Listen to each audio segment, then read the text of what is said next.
Bonjour, j'espère que vous allez bien. Aujourd'hui, on va commencer un nouveau chapitre qui s'appelle la loi binomiale. On va parler dans ce chapitre de probabilité et donc on va définir une loi de probabilité qu'on appelle ici la loi binomiale. Alors avant de rentrer dans le vif du sujet, on va redéfinir quelques termes qui sont associés à la notion de probabilité et intéressons-nous, redéfinissons un peu ce qu'on appelle expérience, on dit aussi épreuve aléatoire, et on va s'intéresser à ce qu'on appelle la modélisation d'une expérience aléatoire. Alors commençons par expérience aléatoire ou épreuve aléatoire. C'est une expérience dont on ne peut pas prévoir le résultat. Je vous donne ici un exemple, lancer un dé, mais ça peut être tirer une carte dans un jeu de cartes, tirer une boule dans une urne. Voilà, une expérience dont on ne peut pas prévoir le résultat. On appelle ça une expérience, une épreuve aléatoire.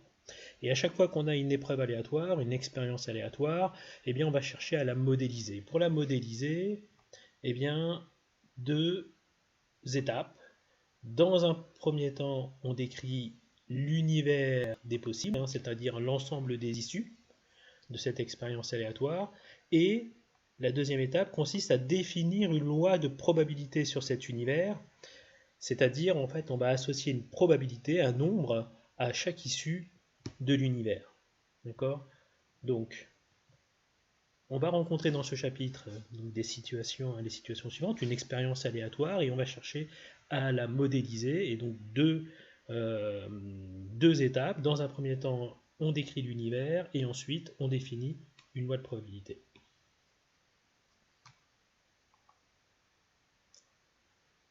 Alors, je reviens quand même, excusez-moi, je reviens quand même sur cette diapo.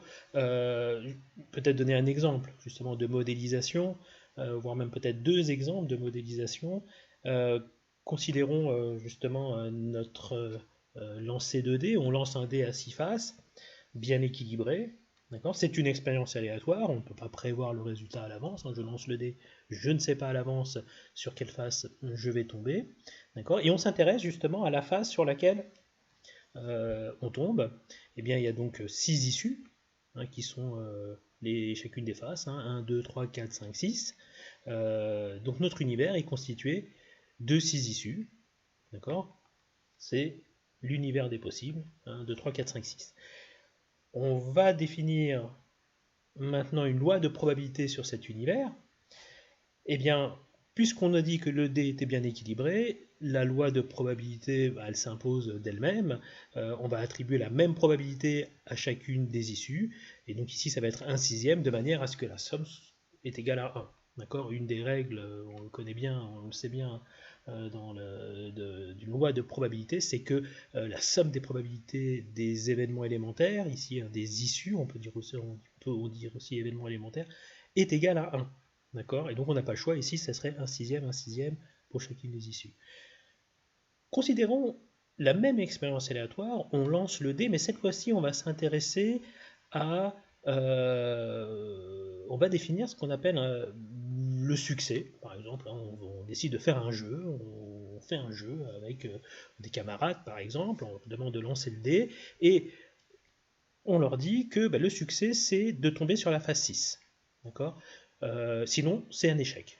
D'accord? Si on tombe sur 1, 2, 3, 4, 5, alors c'est un échec. Si on tombe sur 6, eh bien, c'est le succès. Eh bien, ici, on peut dire qu'il y a deux issues qui sont succès et échec. Et lorsqu'on va définir la loi de probabilité sur cet univers, qui donc constitué ici de deux issues, succès et échec, eh bien, il va falloir adapter la loi de probabilité. Notre dé est toujours bien équilibré, et donc pour le succès, eh bien, on aura une probabilité 1/6, et pour l'échec, on aura une probabilité 5/6. D'accord? La même, vous voyez, la même expérience aléatoire, sauf qu'attention, on va devoir adapter notre modélisation suivant ce qui nous intéresse. Est-ce que ce qui nous intéresse, c'est juste la face obtenue, et auquel cas, eh bien on fait comme on a fait dans cette situation, à savoir la même probabilité, puisque le dé est bien équilibré, la même probabilité sur chaque issue. Mais si par contre on s'intéresse à ici une situation où on s'intéresse à succès ou échec, eh bien il faudra adapter la situation. D'accord ? Alors, maintenant qu'on a fait le point là-dessus, eh bien, on va commencer la première partie de ce chapitre, succession d'épreuves indépendantes. Donc, succession d'épreuves indépendantes, on va donc s'intéresser en fait à une répétition d'expériences aléatoires indépendantes. Alors, indépendantes, ça veut dire qu'en fait, ces expériences n'ont pas d'influence les unes par rapport aux autres. C'est résumé un peu, la définition est beaucoup plus mathématique que ce que je viens de dire, mais on peut résumer comme ça, à savoir que indépendante, d'accord, c'est qu'il n'y a pas d'influence. Par exemple, on peut commencer par lancer un dé, puis après on tire une boule dans une urne, eh bien on est d'accord qu'on n'a pas d'influence sur l'un sur l'autre, d'accord, si justement on ne crée pas de lien entre les deux. Dans un premier temps, je lance le dé, voilà, je regarde le résultat. Après, je tire une boule dans une urne qui contient plusieurs boules. On est bien d'accord que ces épreuves sont indépendantes. D'accord ? On a ici une succession d'épreuves indépendantes, une répétition. Ici, on en a eu deux, mais on peut en avoir plusieurs. Et c'est justement ce qu'on va indiquer ici. Donc, on va considérer n épreuves successives indépendantes. D'accord ? On va répéter donc n épreuves indépendantes. Chaque univers, on avait expliqué, chaque univers, à chaque fois qu'on a une épreuve, on a un univers, un E1, E2, En. Eh bien, l'univers oméga de cette succession, c'est un produit cartésien. D'accord ? E1, croix E2, croix En. Autrement dit, les issues, ce sont des n-uplets. D'accord ? Donc on reprend. Ici, on répète n épreuves indépendantes, d'accord, n épreuves successives indépendantes. Donc, à chaque épreuve, eh bien, il y a un résultat, d'accord. S'il y a n épreuves, on va donc avoir n résultats, et donc les issues de cette succession d'épreuves, eh bien, c'est un n-uplet. Donc, ici, n éléments. D'accord ? Si c'était juste deux, s'il n'y avait que deux épreuves, eh bien on aurait un couple en fait. On aurait un couple d'éléments. D'accord ? Voilà, on vient de définir notre univers des possibles de cette succession, de cette répétition d'épreuves. La loi de probabilité que l'on va associer à cette succession d'épreuves, eh bien c'est la suivante, à savoir que la probabilité d'une issue, ça sera le produit des probabilités de chacune des issues de chaque épreuve. D'accord ? Le produit des probabilités des issues, d'accord ? X1, X2. Donc. Voilà la loi de probabilité que l'on attribue à cet univers issu de cette succession d'épreuves indépendantes. Alors un exemple, on va s'intéresser à un exemple. Voilà, l'exemple 1 que je vous laisse regarder. Et ce qui serait bien, c'est que vous mettiez la vidéo en pause et que vous essayez de le traiter. Et ensuite, eh bien, on revient pour la correction. D'accord ? Donc, vous pouvez mettre la vidéo en pause 5-10 minutes. Ce sera, à mon avis, plus efficace que de juste se contenter de la correction. Donc, mettez la vidéo en pause et puis traitez cet exemple. Et à tout de suite.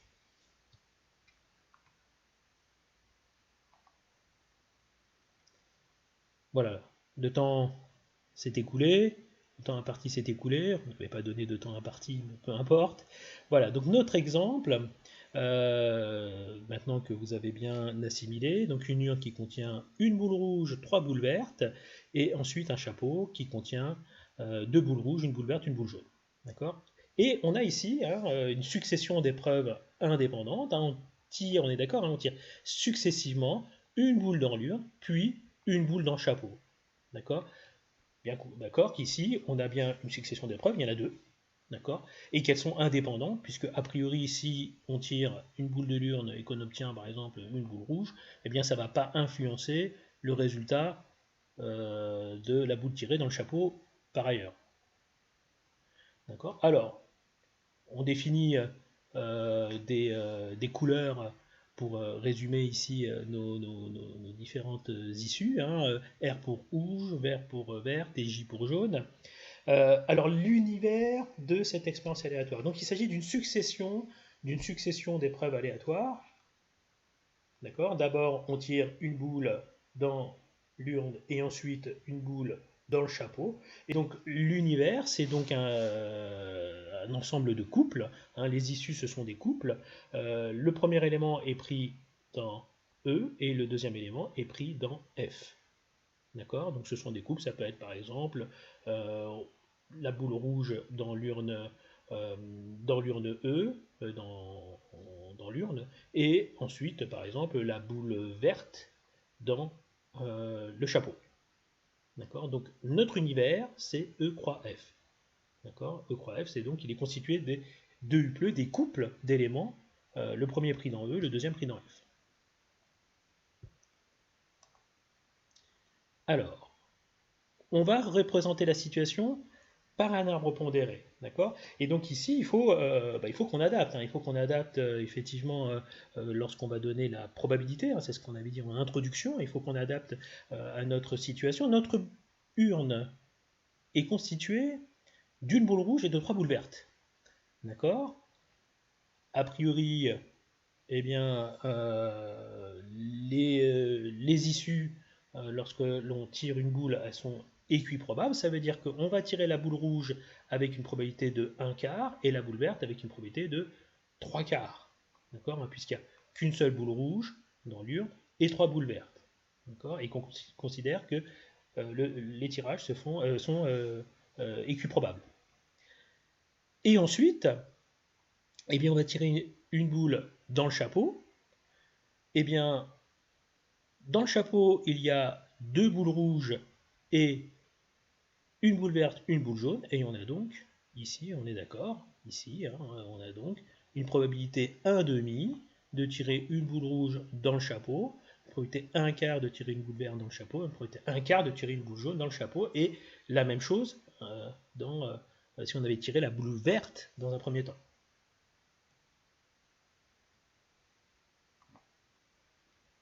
Alors, calculons la probabilité de l'événement tiré de boules vertes. On note A, l'événement, hein, les 2 boules tirées sont vertes. Et bien on est d'accord que l'événement A est constitué en fait, de notre issue, hein, V, hein, boule verte dans l'urne, boule verte dans le chapeau. Et on va s'aider de l'arbre pondéré. Et quand on regarde dans notre arbre pondéré, eh bien, il n'y a qu'un seul chemin. Vous voyez, il n'y a qu'un seul chemin qui réalise cette issue, hein, c'est celui-ci. Et d'après les règles que l'on avait revues, les règles de l'arbre pondéré, la probabilité d'un chemin, c'est le produit des probabilités des branches de ce chemin. Et donc ici, 3/4 fois 1/4. D'accord. C'est la probabilité de tirer une boule verte au premier tirage, à laquelle on multiplie la probabilité de tirer une boule verte au second tirage. C'est-à-dire une boule verte dans l'urne, multipliée par la probabilité de tirer une boule verte dans le chapeau. Et donc, voici la probabilité de l'événement A. La question 4, la probabilité de tirer au moins une boule rouge, eh bien, il y avait 2 manières de procéder. Ici, donc on note B, hein, l'événement au moins une des boules tirées est rouge. Eh bien, on est d'accord que l'événement B est constitué ici hein, de ces issues. D'accord, hein, rouge-rouge, hein, puisque au moins l'une des 2 boules tirées est rouge. Ça peut être rouge et vert, hein, donc on reprend ici peut-être ici un rouge-rouge, rouge et vert, rouge et jaune, mais ça peut être aussi voilà, vert et rouge. D'accord. Donc notre événement B est constitué de 4 issues qui sont incompatibles, d'accord, qui sont incompatibles 2 à 2, et donc pour calculer la probabilité de l'événement B, eh bien, on va ajouter hein, la probabilité d'avoir rouge et rouge, la probabilité d'avoir rouge et vert, la probabilité d'avoir rouge et jaune, avec la probabilité d'avoir vert et rouge.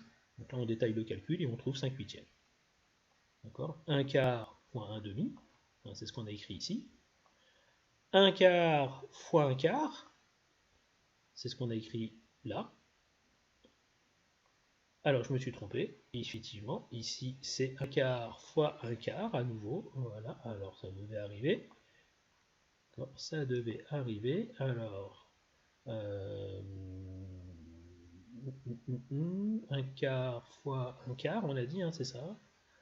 1 quart fois 1 quart, 1 quart fois 1 quart, donc ici, on va mettre 4. D'accord, est-ce qu'on est d'accord ici? Reprenons, peut-être qu'on est allé un peu vite. Donc 1 quart fois 1 demi, 1 quart fois 1 quart, 1 quart fois 1 quart, plus 3 quarts fois 1 demi. Alors maintenant ça me met un doute sur, sur le résultat. Donc on va mettre en pause et on fera une seconde vidéo pour la suite. A tout de suite.